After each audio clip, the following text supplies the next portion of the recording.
En nombre de la Asociación de Dirigentes de Marketing del Uruguay, les doy la bienvenida a este desayuno virtual que tendrá 3 distinguidos panelistas, 3 distinguidos invitados. Vamos a dar comienzo formal con la presencia del presidente de ADM, el profesor doctor Jorge Abuchalha. Muchas gracias. Buenos días a todos. Es realmente un honor para mí poder dirigirme a ustedes en nombre del Consejo Directivo de la Asociación de Dirigentes de Marketing del Uruguay. Es verdad, hoy es un evento realmente especial, realmente maravilloso. Contar con 3 presidentes no es cosa fácil. El doctor Julio María Sanguinetti, presidente de la República por 2 periodos, el doctor Enrique Iglesias, presidente del Banco Interamericano de Desarrollo, hoy presidente de la Fundación Astur, y el presidente Luis Alberto Lacalle, iniciador del Mercosur, entre otros grandes desarrollos que tuvimos. Quiero saludar, por favor, a las autoridades nacionales que hoy nos están viendo. Quiero saludar a los señores embajadores también. Quiero saludar a las autoridades de BTV y a todos los funcionarios que hoy nos acompañan. Gracias, señores. Esto es un tema sanitario y un gusto poder estar en este canal. Cuando nosotros decimos Uruguay en el nuevo contexto internacional, nos preguntamos cuál es el nuevo contexto. Bueno, el nuevo contexto no es solo la pandemia. El nuevo contexto es lo que está pasando, no solo tampoco en América Latina. ¿Qué es lo que está pasando? Nosotros, yo creo que lo vamos sacando paulatinamente, estamos saliendo de la pandemia y tenemos firme confianza y fe en que esto paulatinamente va a correrse de a poquito.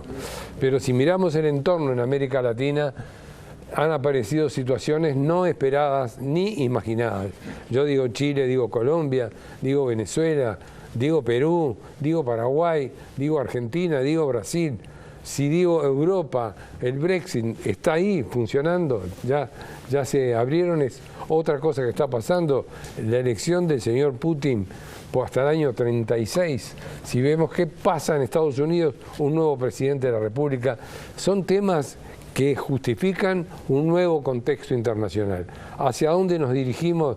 Pues los señores conferencistas invitados, a los cuales les agradezco sinceramente en nombre de ADM que hayan aceptado nuestra invitación, son los indicados para indicarnos los caminos y poder seguir hacia adelante. Así que yo les digo, señores, disfrutemos de esta mañana y muchas gracias por estar junto a nosotros. ADM te invita a conocer su propuesta de educación ejecutiva, el mejor espacio de aprendizaje virtual y con un equipo docente altamente capacitado.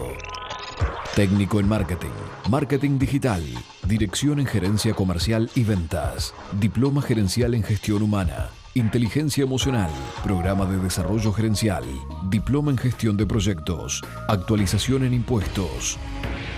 Inscripciones a través de la web adm.com.uy o por el 098 78 89 99. Impulsa tu crecimiento profesional y estudia en ADM. Educación ejecutiva de alto impacto.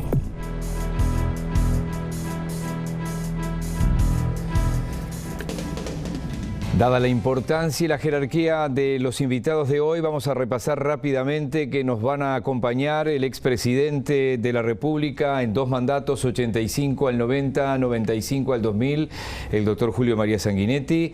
Es abogado, ha sido diputado, ha sido senador, ha sido ministro de Estado, periodista, escritor e historiador. Está con nosotros también el doctor Luis Alberto Lacalle Herrera, también presidente de la República, también abogado, en este caso entre 1990 y 1995. Historia reciente lo marca como un histórico dirigente de la historia reciente del Partido Nacional, también escritor, también periodista. Y nos acompaña el contador Enrique Iglesias, Uno se remonta a comienzos de la década del 60 y lo encuentra allí en la Comisión de Inversiones y Desarrollo Económico. La recordada CIDE, fue presidente del Banco Central antes que terminara esa década, secretario ejecutivo de la CEPAL, ministro de Relaciones Exteriores del primer gobierno del doctor Sanguinetti hasta el año 88, presidente muy recordado del Banco Interamericano de Desarrollo y secretario general de la Secretaría General Internacional Iberoamericana, no internacional, iberoamericana. Resumidos currículos de los visitantes de hoy. Lo decía el doctor Abuchalja, Uruguay en el nuevo contexto internacional, donde los gobiernos de los países pobres y un gobierno nuevo, como pasó acá en Uruguay, prácticamente no pudieron empezar.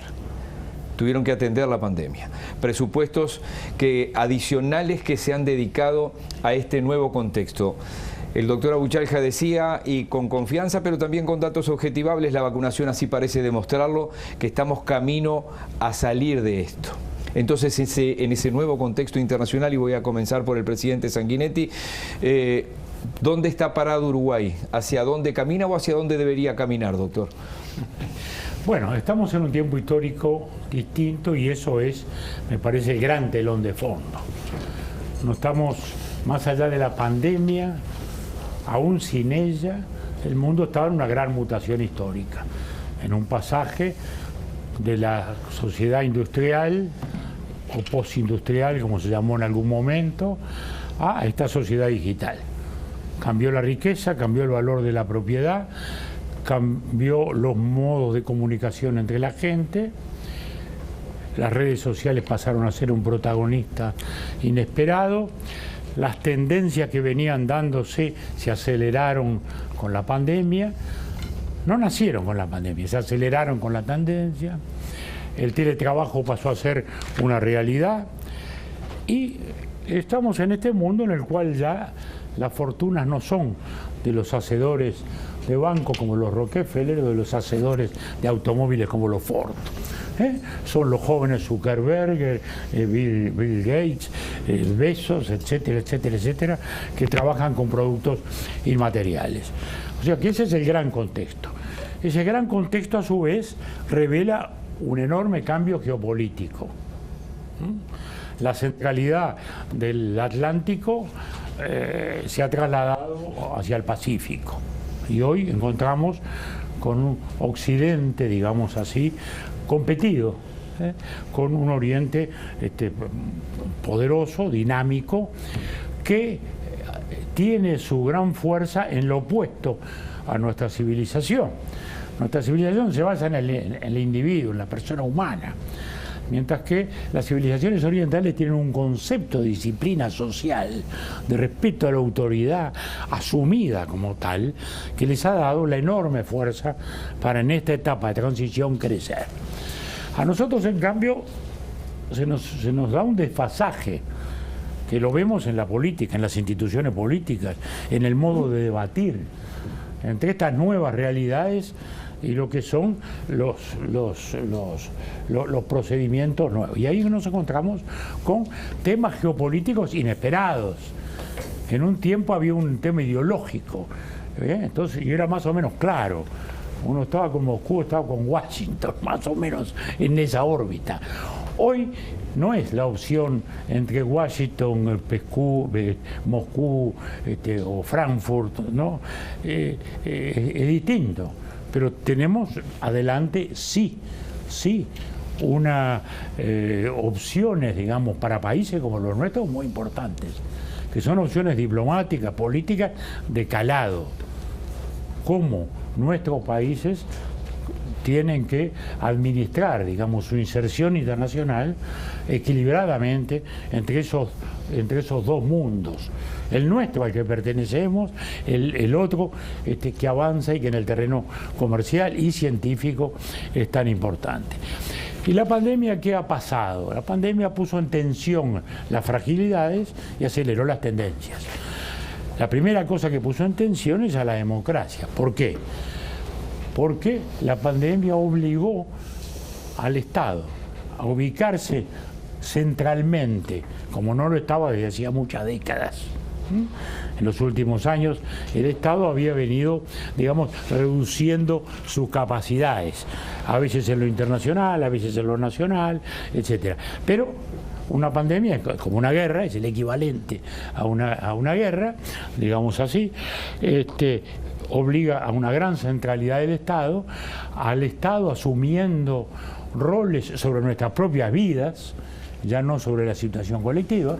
Usted va al teatro, no va al teatro, usted va al cine, no va al cine, cosas que en situaciones normales no hubiera ocurrido nunca, y que sin embargo han generado en muchos países tentaciones autoritarias.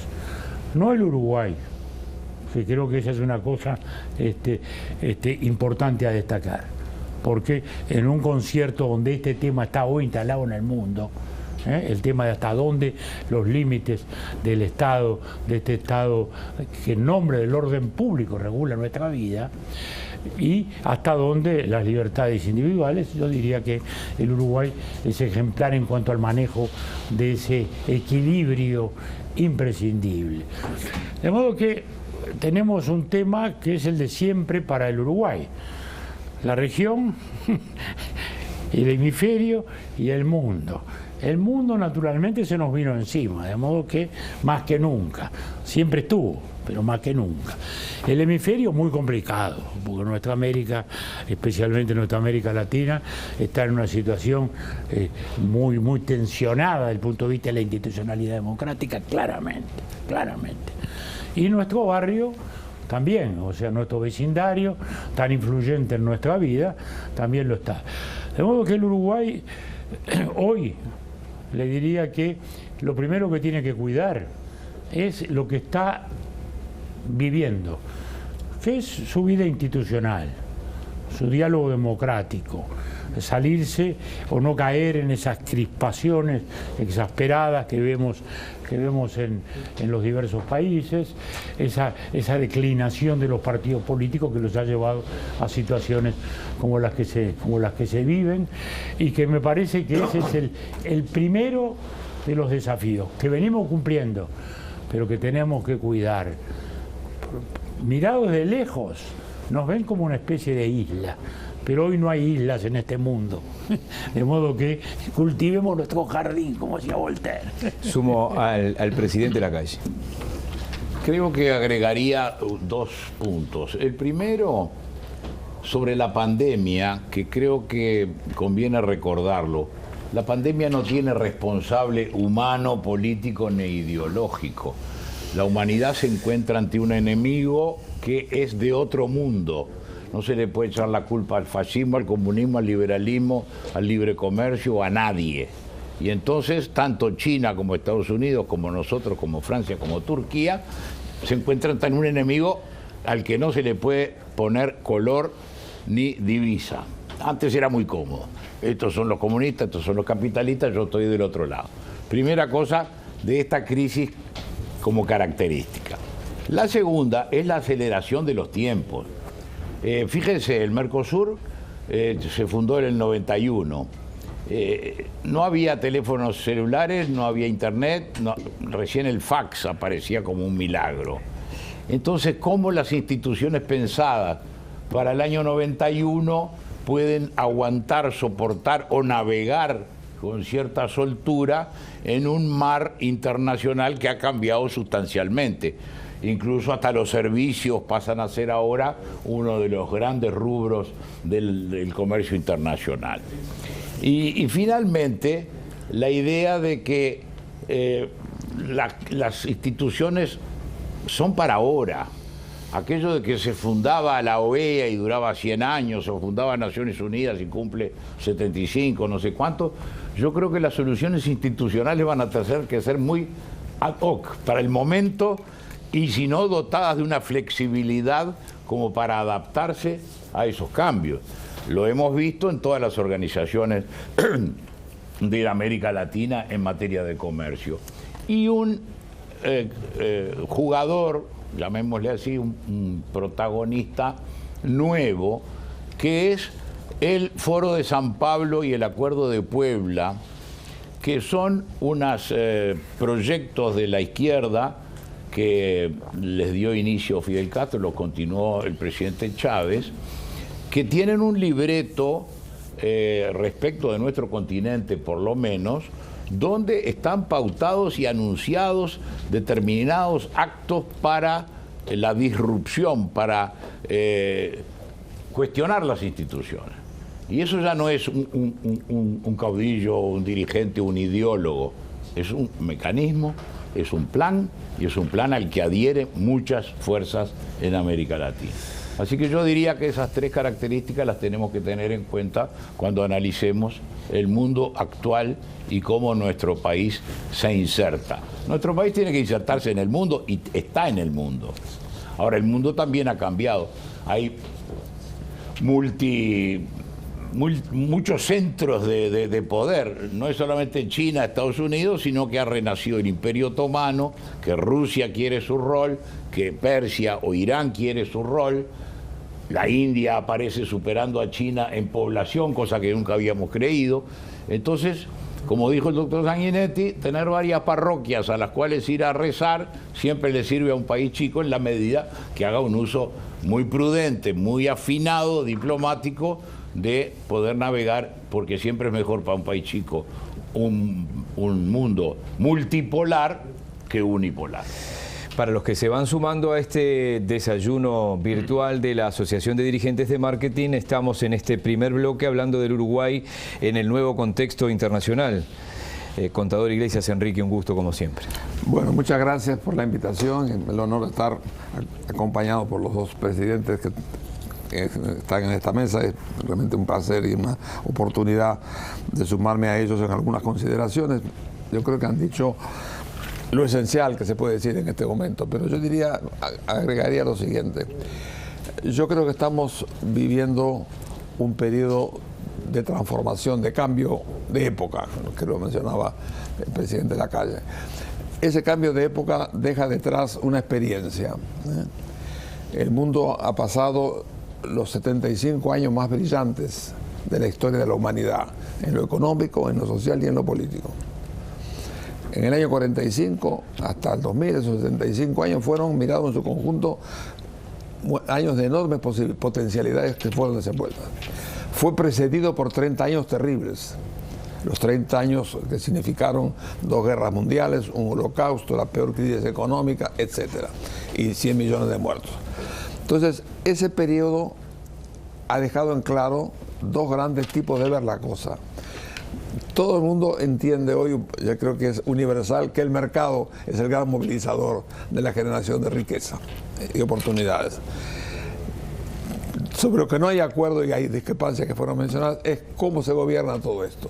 Nosotros adherimos con convicción a la vieja tradición occidental, creemos en el hombre, creemos en la democracia, creemos en la participación política. Hay otro modelo que mira sobre todo los países asiáticos, que también apuntaron al mercado que les ha hecho la explosión más espectacular de la historia en materia de progreso y desarrollo social, pero tienen una concepción autoritaria de la presencia del Estado. Esos 2 modelos están allí arriba de la mesa y sobre los cuales estamos dependiendo un poco que haya un diálogo. Es decir, yo creo que el mundo ha hecho, como decía, cuando se inicia la era cristiana, la esperanza de vida eran 30 años. Cuando termina la Segunda Guerra Mundial, 45. Ganamos 15 años en 2000 años. Del 45 acá estamos en 75, 30 años. Es decir, que en 30 años duplicamos los 2000 que ganó llegar a vivir más de 15 años de promedio. Por eso decía que era muy importante el primero. Ahora, yo creo que el tema central en este momento es fortalecer el diálogo internacional para que los grandes poderes coincidan en ciertos factores que todo el mundo debe respetar, pero tender a fortalecer el andamiaje institucional que partió del 45, habrá que reformarlo, pero necesitamos que en esas visiones del mundo que juntos podrían administrar mejor el planeta tengamos una solución.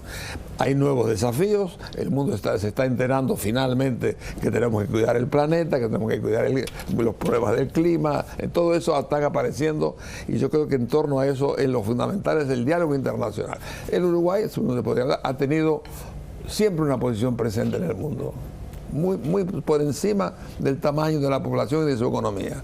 Lo hizo con su gente, lo hizo con su presencia, su apoyo a los organismos internacionales y con su creatividad. Yo creo que esa proyección se logró porque internamente está dado el ejemplo. No se puede tener presencia internacional si no se tiene un país ordenado, en paz, democrático, y eso creo que el país lo ha hecho y lo sigue haciendo.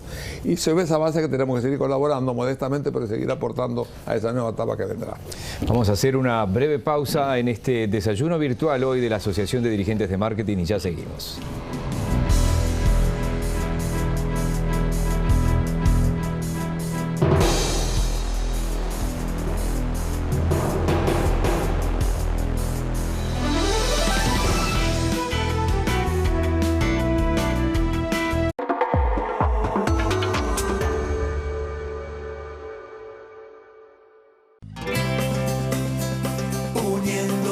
Nuestras esperanzas, uniendo la misma ilusión, saldremos juntos adelante, el viaje de un mismo corazón. Transitando las rutas de nuestro país, hemos sido testigos de la solidaridad de nuestra gente. Sigamos cuidándonos, no aflojemos que estamos cerca. Uruguayos, ¡vamos arriba! El viaje de un mismo corazón. Núñez, te esperamos para seguir uniendo a nuestra gente.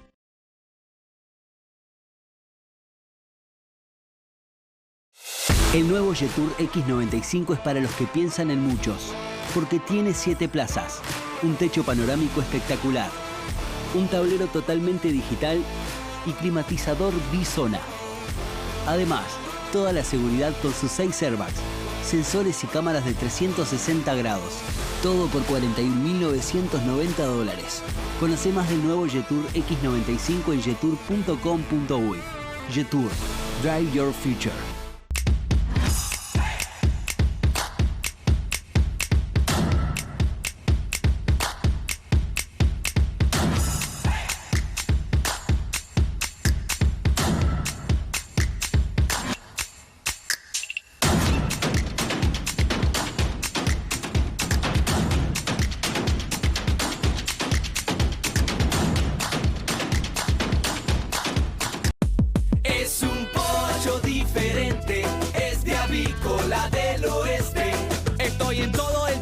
En cualquier esquina. ¿Quién es más rico? A ver quién adivina. Sabrosón, bien tiernito, ¿qué tal? Todos me dicen que pollo tan natural.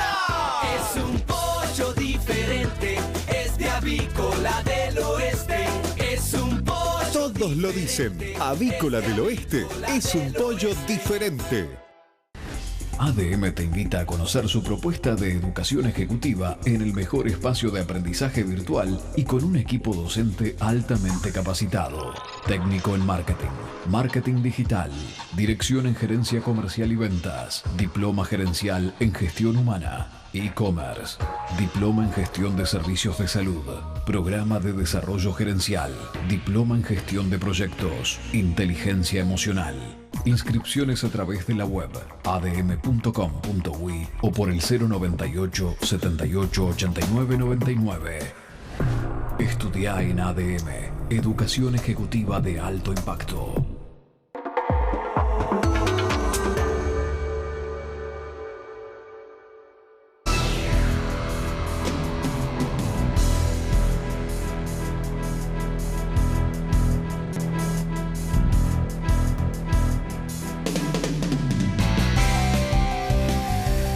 Cuántos desafíos en este nuevo mundo, en esta nueva era, como lo han planteado los 3 invitados de hoy. El doctor Sanguinetti esbozaba por allí el cambio de los paradigmas. Hace 20 o 30 años, cuando el contador Iglesias vivía por razones obvias en Estados Unidos, las grandes marcas como la General Motors encabezaban el ranking de las grandes empresas.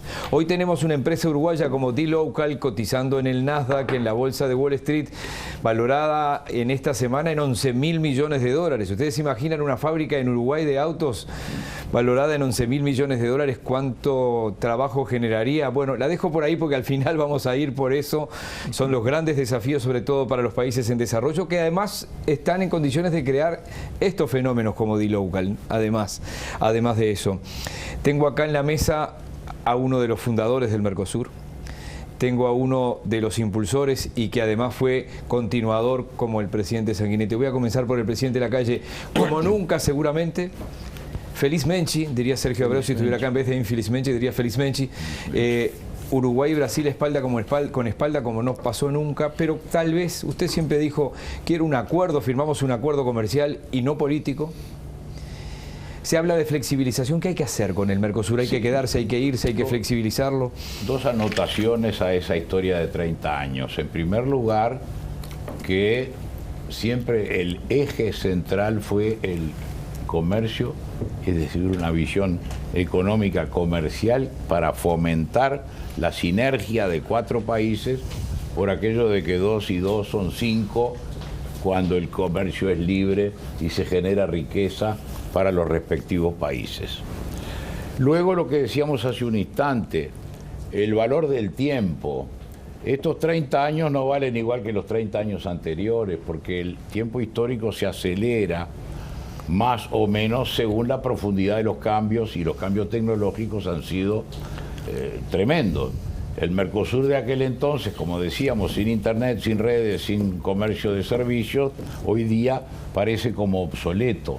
Y creo que esa característica es la primera que hay que darnos cuenta. El tratado del año 91 amerita un análisis crítico. Luego, una circunstancia que para el Uruguay y el Paraguay fue muy importante, ahora se nos vuelve un poco difícil, que es la unanimidad. Cuando se estableció el derecho a veto, que es que los 4 tenían que estar de acuerdo, era en defensa de los países más chicos, que le teníamos, con razones históricas abundantes, le teníamos un poco de resquemor a los vecinos más grandes. Hoy aquella garantía de los países chicos se ha convertido en un obstáculo para que algún tipo de cambio que se está planeando pueda ser efectivo.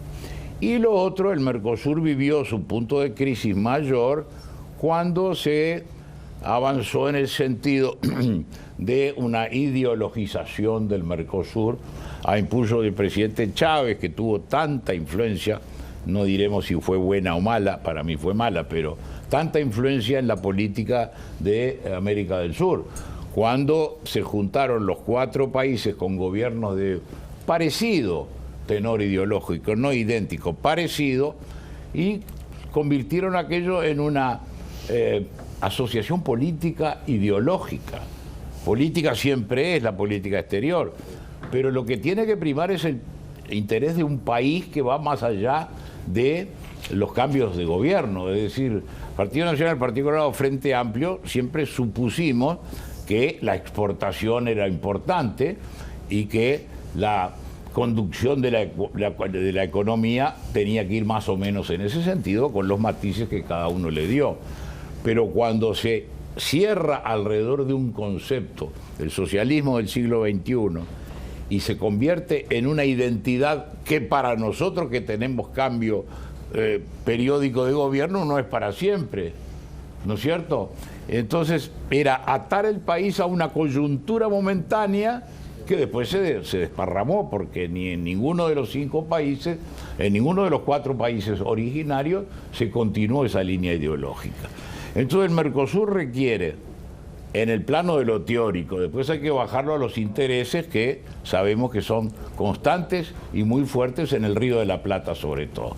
Nuestros problemas de carácter internacional han sido mucho mayores con la Argentina que con el Brasil generalmente, porque el Río de la Plata se convierte para los dos en un tema de rispideces, de estrategia, pero en el plano de lo ideal, ¿quién puede oponerse a ponerlo sobre la mesa? El tratado, la ejecución del tratado, el funcionamiento del tribunal para la solución de las diferencias, por ejemplo, y decir, bueno, venga un experto o vengamos nosotros mismos con franqueza a decir, esto no anduvo, esto más o menos, el cambio y la adaptación de las instituciones de carácter internacional, la adecuación. La Unión Europea empezó con un pequeño acuerdo franco-alemán y después derivó. ¿Y cuántos cambios ha tenido?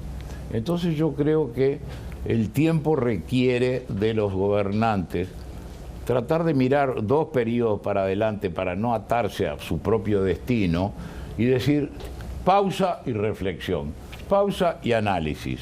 ¿El Parlamento del Mercosur sirve para algo? ¿Es un Parlamento? No, no es un Parlamento. Creo que es una rama que habría que dejar de lado para centrarse, como lo hizo la Alianza del Pacífico, centrarse en lo económico y comercial, que es donde no ha prosperado realmente. La propuesta uruguaya de flexibilización, ¿qué opina usted con respecto a eso? Yo estoy de acuerdo con el gobierno, pero como no actúo en política ahora, me basta con decir eso, que estoy de acuerdo con lo que el gobierno actual ha planteado, que es un poco esto. Pausa y analizar, dijo usted, pausa y reflexionar, pero siempre dentro del Mercosur. Yo creo que existe teóricamente la posibilidad de deshacerlo, o yéndose a algún país con todos los costos que establece el propio tratado, o un buen día un tratado diciendo, ¿sabes qué? Vamos a divorciarnos y salimos de él.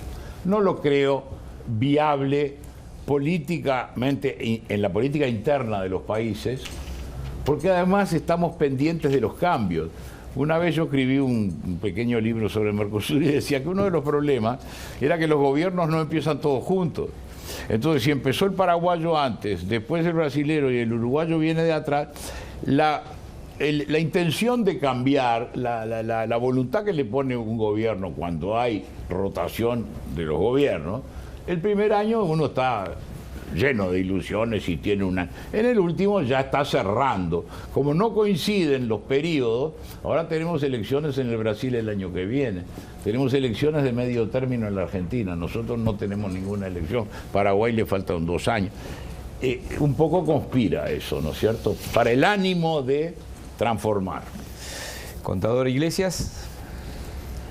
Bueno, yo creo que este es un tema muy importante para todos, particularmente para el Uruguay. Yo soy muy partidario del Mercosur como concepto, porque pienso en nuestro pequeño país de 3 millones y medio de habitantes, está rodeado de las provincias más dinámicas del Brasil y la Argentina. Son 250 millones de personas, el de más alto ingreso en estos 2 grandes países, y Paraguay del otro lado. Bueno, eso es un enorme potencial para nosotros. Si estamos en este momento reconociendo que los servicios van a ser el gran motor, porque en el fondo a eso está apuntando la economía mundial, ¿dónde mejor forma de empezar a desarrollar los servicios que en ese ámbito? ¿De qué depende hoy nuestro turismo? De esos 250 millones. Entonces, yo creo que el concepto de Mercosur para nosotros es vital, como seguramente ha sido vital para Dinamarca, que forma parte de los países del norte, comerciar con sus vecinos, que es Inglaterra, Francia, Alemania. De alguna forma, nosotros tenemos ahí una única oportunidad que tenemos que aprovechar, y para eso un tratado ciertamente es el mejor elemento de llegar a ello. Ciertamente que hay momentos de dudas y de dificultades cuando un país tiene problemas económicos. Esto rechinan un poco los tratados, pero yo diría que es mucho mejor encontrar los puntos en estas circunstancias, los puntos que unen que los que dividen. Nosotros nos unimos frente a Europa, hace 20 años demoramos, pero nos unimos. No nos podemos unir en este momento, por ejemplo, para hacer un tratado con China, que es un papel tan importante para los 4 países, o algún otro tipo de... Es decir, de alguna forma, yo creo que hay que entender las circunstancias. Yo creo que el país tiene razón con la flexibilidad, es un gran objetivo, pero de repente hay que acomodarlo en el tiempo en función de las circunstancias políticas que viven los vecinos para mantener la idea y, mientras tanto, incidir en las cosas que nos unen. Yo tengo la impresión que nosotros tenemos un papel muy importante en el Mercosur por la posición geográfica, por la estabilidad que hemos tenido en nuestro país y la forma de poder aportar al complejo los servicios, que son ciertamente una de las grandes fuentes que tenemos por delante. Por tanto, yo soy muy creyente en el Mercosur, creo que hay que defender el Mercosur, hay que transformarlo, pero mientras tanto entender las coyunturas para no perder de vista el largo plazo, y el largo plazo es el que acabo de mencionar. Hay algo que se congeló, que fue el acuerdo con la Unión Europea. La pandemia lo terminó de congelar. Por culpa que no son del Mercosur, por culpa de los europeos. Totalmente de acuerdo. Y hay que insistir desde acá, desde estos países. Claro, que yo diría más, si me permite. Yo sí, por supuesto. Paso un tiempo con algunos compromisos en Europa. Yo le diría que se equivoca Europa si no mira la importancia que tiene en el mundo de hoy y el que vendrá la América Latina. En ese mundo en donde aparecen las confluencias de grandes intereses y grandes imperios, el socio natural de Europa es América Latina, como lo es también Estados Unidos. En ese complejo de situación, yo creo que Estados Unidos debería mirar, Europa debería tomar cuenta que ese tratado es algo más que un acuerdo comercial, es una alianza de valores. Hablamos hoy de el mundo actual le da al peso demográfico, por ejemplo, un gran valor, ¿verdad? El 60% de la población del mundo vive en el Indo-Pacífico ahora. Pero a fin de este siglo, de acuerdo con las Naciones Unidas, el 54% de la población del mundo va a estar en el Atlántico. ¿Y qué es el Atlántico? Es Europa, Estados Unidos, África y nosotros. Entonces, por eso digo, Europa debería mirar las cosas con una mayor perspectiva para entender que América Latina no es un socio circunstancial económico, es un socio en los grandes valores que forman el mundo occidental. Y que no pierdan de vista eso para entender que hay que pasar por encima de detalles para llegar adelante en acuerdos de largo plazo. No sé, presidente Sanguinetti, si quiere arrancar por esto último o arrancar por el Mercosur, que era el tema del bloque. Retomamos el tema donde lo deja Enrique. Con Europa tenemos un desencuentro de demasiados años.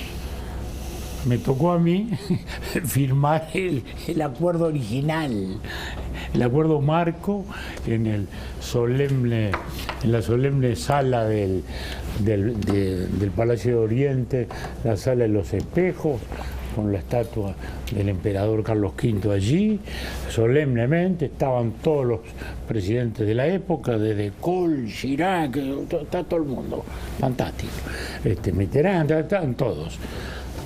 Esto hace un cuarto de siglo y no hemos podido avanzar, fundamentalmente porque tenemos una especie de choque agrícola muy particular, que en Francia sigue siendo una especie de mitología histórica, en un país que no vive de su agricultura, pero que es un país que se siente consustanciado con sus campos y con sus trigales.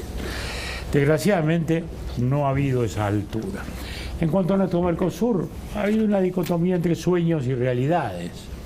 En la etapa previa, la que me tocó a mí antes del Mercosur, con Alfonsín, con Sarney, volvía a la democracia, 83 Argentina, 85 Brasil, 85 nosotros, 89 Paraguay. Era el sueño democrático y el sueño de la hermandad y de la integración. Veíamos algo así en el horizonte como la Unión Europea. Pero la realidad luego nos mostró la excesiva ambición de esa idea. En el 91 se firma el tratado y fueron primeros 8 años espectaculares. Hasta el 13 de enero del 99, en que una devaluación en Brasil nos mostró un tema estructural básico del Mercosur, y que uno de los socios es el 80% de la economía. En consecuencia, bueno, se estornuda, los demás tienen neumonía.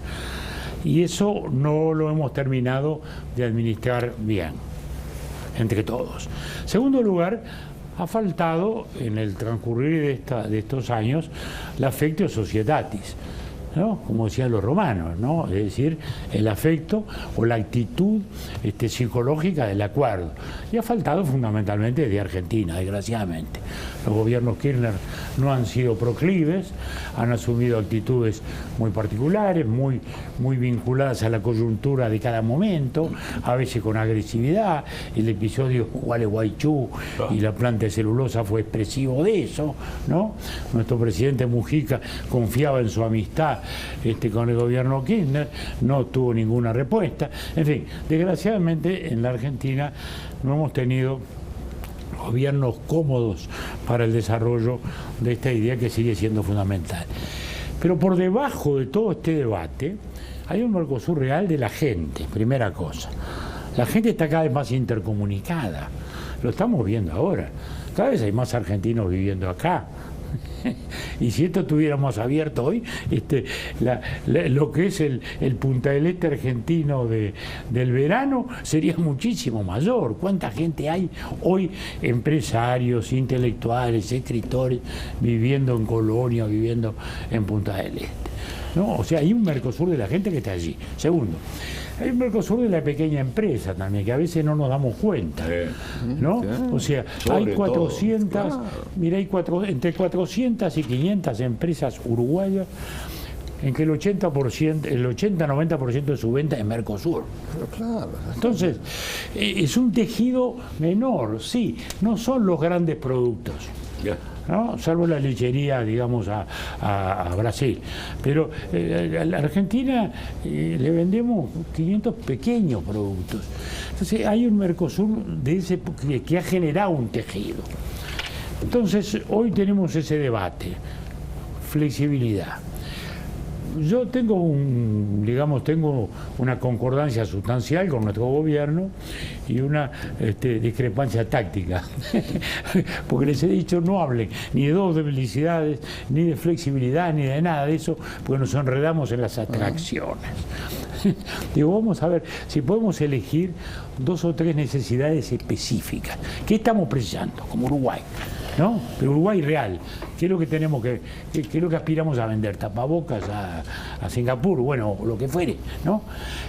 Tenemos un tema comercial de impuestos en China. Bueno, veamos cómo algún tema específico de eso lo logramos transitar con la anuencia de Argentina y Brasil, como en su tiempo hicimos con México, en que a poquito empezó un gobierno y lo terminó otro. Y terminamos en un acuerdo con México, ¿no, verdad? Sí, presidente. Sí, totalmente de acuerdo de lo que el presidente de San Eti ha dicho, el waiver o el permiso o la licencia para poder soltarse. Pero a mí me parece que en la política interna el Mercosur no prendió igual en los sectores políticos internos. En el Uruguay quizás es donde más se convirtió en un comodín de los partidos, de los 3 partidos más importantes. En la Argentina no sabemos, pero como están en una grieta, como dicen ellos, si uno dice Mercosur sí, el otro dice Mercosur no, nada más que por la estrategia. En el Brasil seguramente va a haber un cambio, una elección. Entonces las diplomacias dicen, no, pero si va a venir Lula, vamos entonces a ponernos a cubierto de no avanzar demasiado, porque es de dentro de poco. En la Argentina, en el 23. Es decir, no prendió igual en las estructuras políticas de los países, no fue causa nacional. En el Uruguay sí. Lo que pasa es que las realidades son distintas, presidente. No, por supuesto. Pero... Para Brasil es un tema más, ¿no? Para la Argentina no es despreciable. Y para nosotros es existencial. Entonces, para nosotros y Paraguay es existencial. Entonces, abordamos el tema desde ángulos naturalmente muy distintos, ¿no? Pero yo insisto, presidente... Y Brasilia queda bastante lejos. Yo creo que hay que trabajar en las cosas que nos unen a la espera de que se resuelvan los problemas que impiden avanzar en lo otro. No, porque otra opción sería, no sé, ustedes son los que saben de derecho internacional. ¿Qué tenemos como producto la región único y común denominador? Alimentos. Vegetales, animales.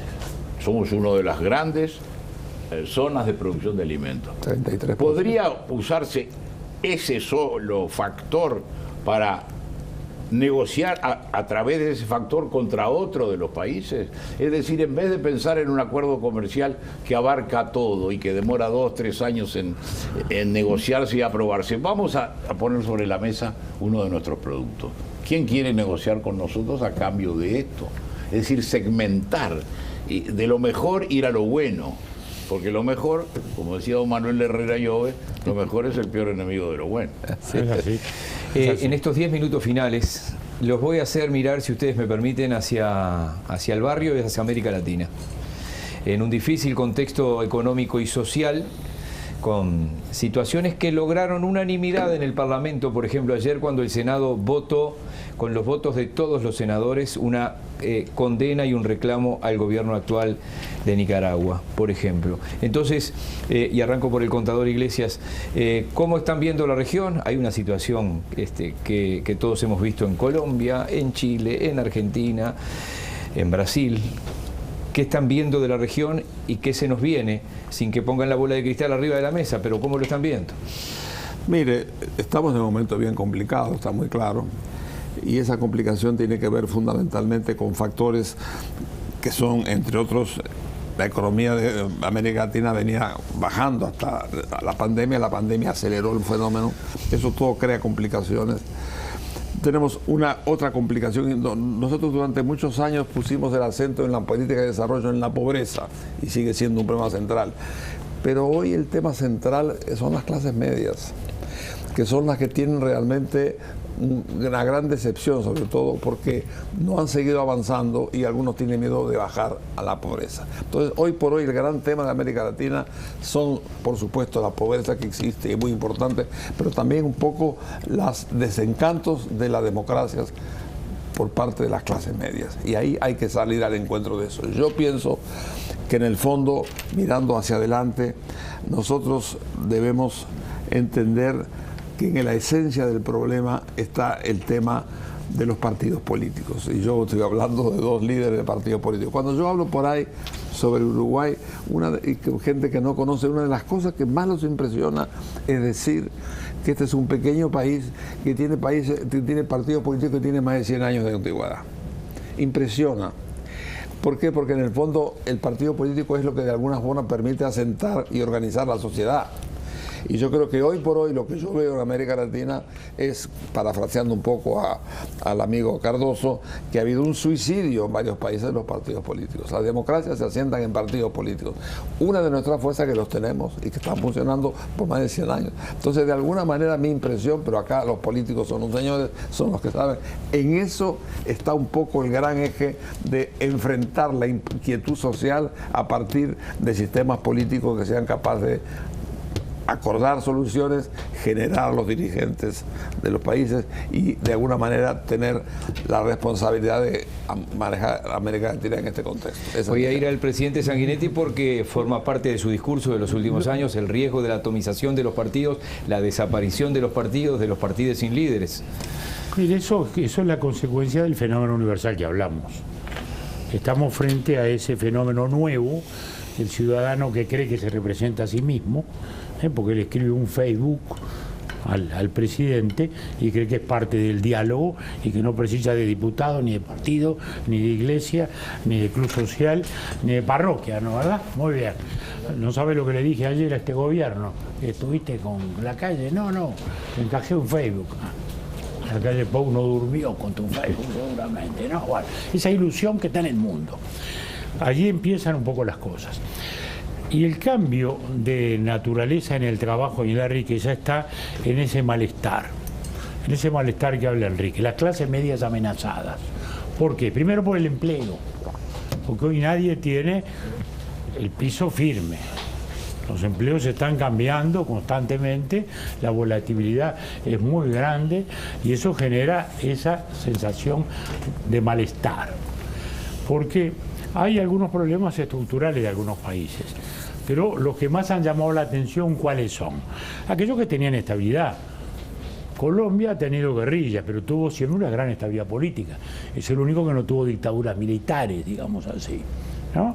Chile ha sido, después de Pinochet, una democracia ejemplar puesta como ejemplo de crecimiento económico, porque el impulso que venía de atrás, que decían, la democracia, ahora vamos a ver si con sindicatos pueden mantener este ritmo que venía de atrás, lo mantuvieron, lo expandieron, y Chile, sin ninguna duda, creció extraordinariamente estos años. Sin embargo, luego de los 4 primeros presidentes de la Concertación, 2 socialistas, 2 demócratas cristianos, ya las cosas empezaron a cambiar, ¿no? Entonces ya vino un gobierno de derecha. Luego volvió la doctora Bachelet y ya ella empezó a vivir disturbios, pese a que era una presidenta socialista.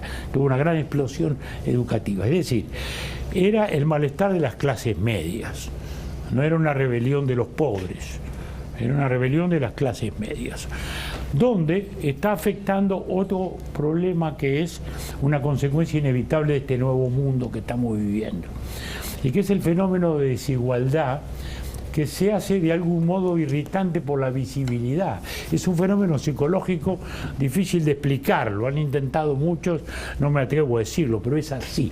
Es decir, no es que hoy haya de repente mucha más desigualdad real, pero ¿qué pasa? Hay esas fortunas nuevas. Entonces aparecen esos emblemáticos, ¿no? Esos Bill Gates. Y entonces aparecen de un día para el otro, entonces salen de un cuartito de universitario, al día siguiente andan con un Boeing propio, ¿no?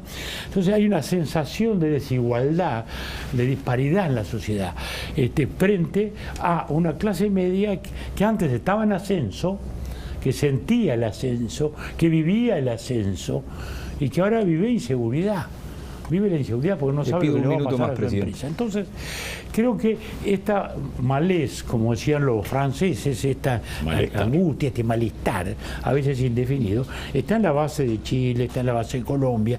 La situación de Perú ya es más compleja, pero lo que está claro es que tenemos la democracia en problemas en todas partes, aún donde no hay un riesgo institucional. La parte buena, no están los militares en el escenario fundamentalmente, pero en la medida que los disturbios sigan, van a aparecer. Entonces, cuidemos las cosas básicas que son importantes, donde las tenemos firmes como aquí. Presidente Lacalle, cierro con usted. Sí, yo creo que incluso América está mostrando que donde se vota hay resultados distintos. En el Ecuador hubo un resultado, en el Perú seguramente va a haber otro distinto. En Chile la constituyente es una especie muy difícil de manejar, porque una constitución hecha por 500 personas puede ser cualquier cosa, pero el sufragio fue un poco el calmar lo que pasa, ¿no? Pero yo vuelvo a lo que dije en la primera intervención de esta mañana. Hay quienes juegan en contra del sistema, no es que el sistema esté, que puede estar mal, en situación crítica, la desilusión de las clases media, el otro, la pobreza. Hay quienes insisten en azuzar esto. Hay un plan que se llama el Foro de San Pablo y el Acuerdo de Puebla, donde está escrito el libreto, donde hay problemas indígenas, poner una cuña, donde hay problemas en la política de género, poner un problema. Donde hay, es decir, hay quienes juegan en contra. Y esto tenemos que reconocerlo y saberlo, porque no podemos ser ingenuos. Hay una división de campos en cuanto hasta lo filosófico. Entonces, me parece que cuando en Colombia hay una manifestación importante, grande, Bogotá, las calles llenas, pero es dentro de las normas, muy bien. Ahora, empieza a anochecer y hay 200 individuos mezclados allí que vienen con una directiva y entonces le prenden fuego a un banco, prenden fuego a un ómnibus y Colombia prendía fuego. No, Colombia la quieren prender fuego. Sí, sí. En Chile pasó lo mismo, empezó por el boleto del subte. Las manifestaciones, todo el mundo encantado, encantado no, pero bueno, es parte de la cuestión. Ahora, apenas anochecía, 50 o 60 individuos prendían la mecha y cuidado que por ese lado empujar a la gente, tenemos experiencia, es muy fácil. Entonces hay que tener en cuenta quienes juegan en contra. Y tener en cuenta que donde se vota, bueno, no todos son resultados para un lado y para otro. Uno es Ecuador, otro es Perú. Me parece que eso también hay que rescatar. Con todo tenemos una ventaja frente a ellos.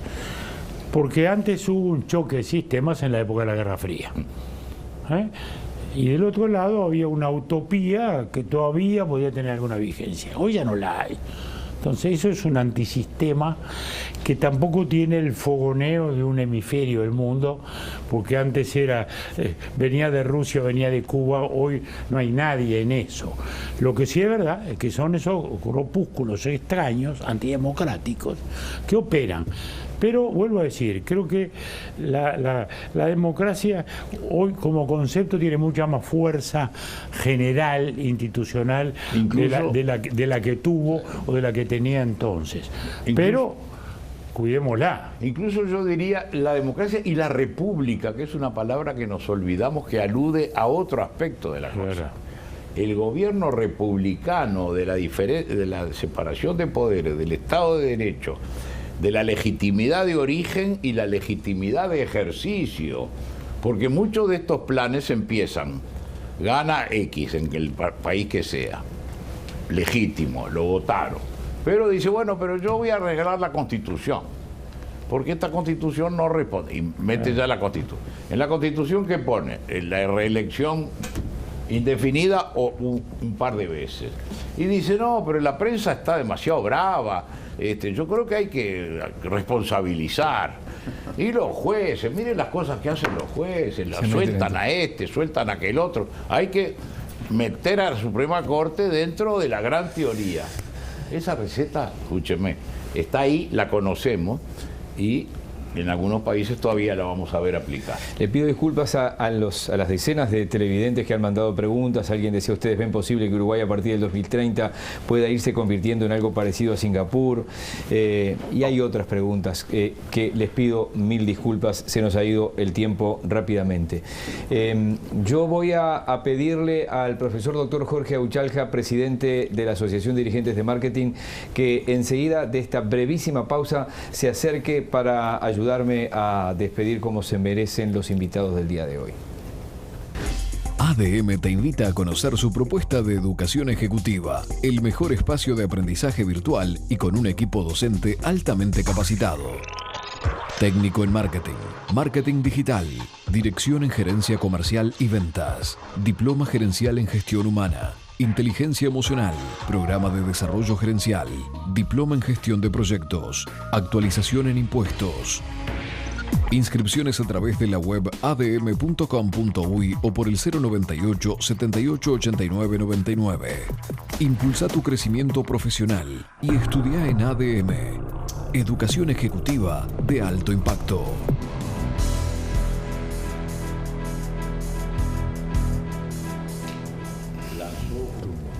Jorge Auchalja. Bueno, estimados amigos, queridos todos, la verdad, una maravilla, una mañana espectacular que no podía ser de otra manera, contando con las figuras que han estado con nosotros acompañándonos en una exposición espectacular que nos abre muchos caminos y nos saca de dudas de otros tantos.